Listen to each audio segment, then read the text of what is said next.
Good evening. Today, Jacob and I have prepared a special presentation for you all. It may shock you, it may even horrify you. Please, take a look.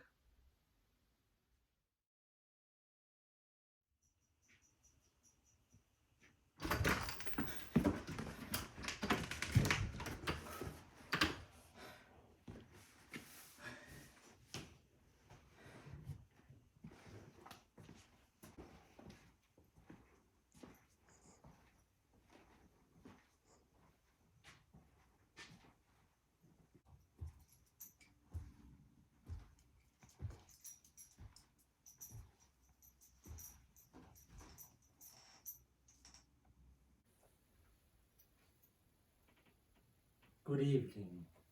Anthony. I'm Count Dracula. Oh, hello, Count. Sorry I let myself in. It's no problem at all. I leave my doors unlocked for that very reason. Oh, it's very neighborly of you. Please, make yourself comfortable. This is your house now. Oh, thank you. Have a good night, sir. Good night.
We hope you enjoyed that special presentation of an alternate universe of us.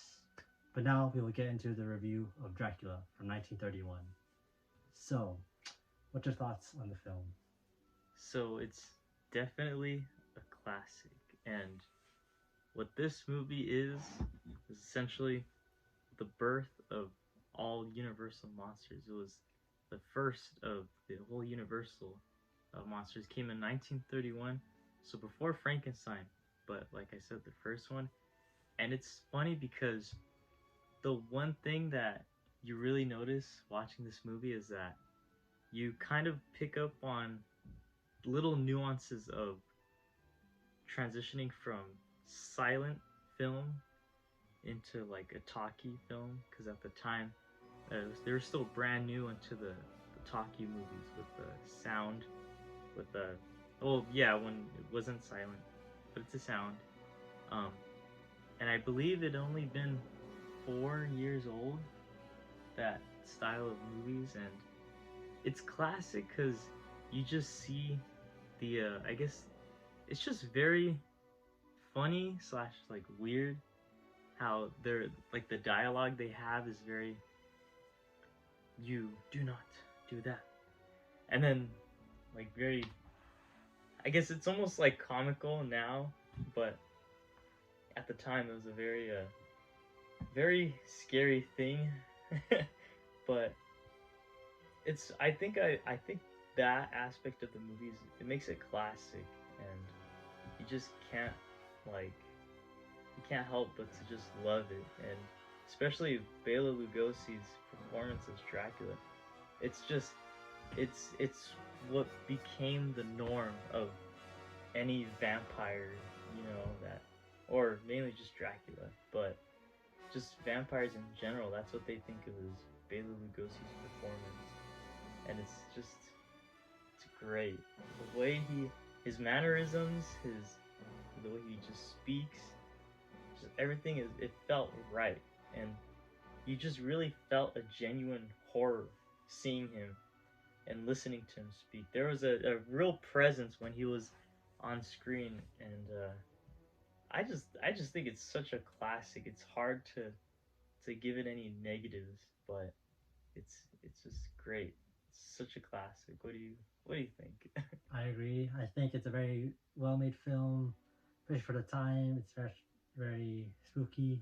Like how the black and white adds to it too. Yeah. Makes it more like intense.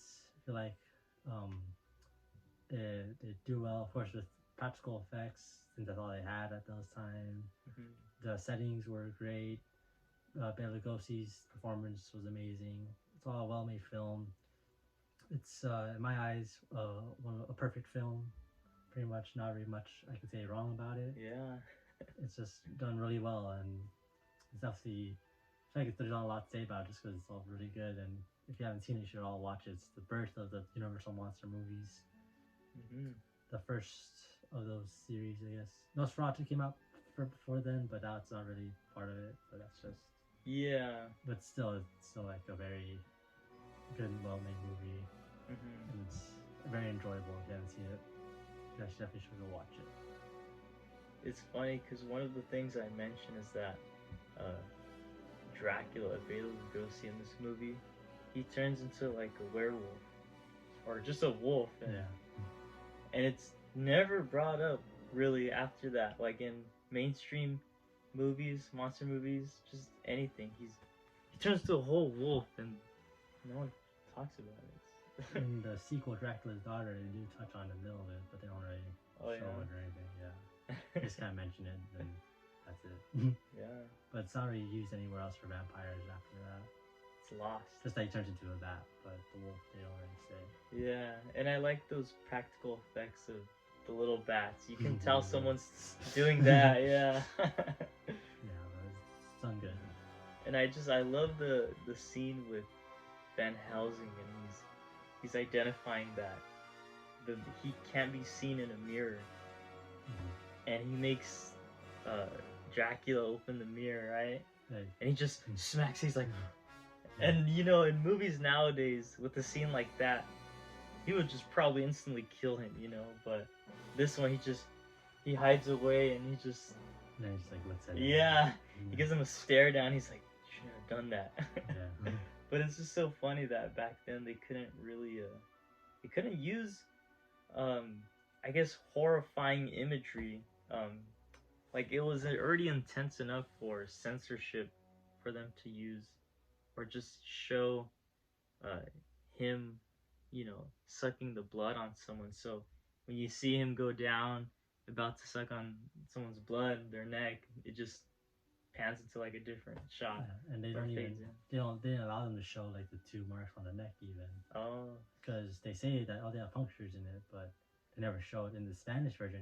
Dracula, they do have you do see a little bit the 2 ones, but they only say they have 2 punctured holes in their neck. Yeah. They don't show it though because of those censoring. yeah. And it's funny, they don't even show him getting out of his coffin either. That was part of the censorship, is that you don't see him get out of bed or something. It's so weird, but it's just funny how long we've come. Wow, it's in what, 8 years? It's gonna be 100 years since that movie comes out. Yeah, now it's 92, 93, something like that. 92. So then it'll be public domain. Well, Dracula himself is already public domain. Or I guess, but Bela Lugosi as Dracula. Yeah, I guess his likeliness. I'm not sure how that works. Maybe it's different because it's the Lugosi family. Because I know Lon Chaney can't really use him. But sorry about that interruption, but that's just to say that we love the movie. It's done very well. And I guess we'll just give it our rating now. So what would you give Dracula from 1931? Oh my gosh. See, I don't want to give it a perfect score, but it's such a good classic movie that this is one of the instances where I have to give it 10 hidden werewolves out of 10. No, I have to agree with that. It would be a 10 out of 10 as well for me. 10 floating bats. Dude, it's just so good. Yeah. Just flopping through. They literally look like little birds. Just. But yeah, that's definitely a perfect movie. If you haven't watched it, go watch it. Definitely a good watch. Watch it now. Right now. Man, I'm just glad that we aren't in that universe where you're a vampire. Yeah, me too.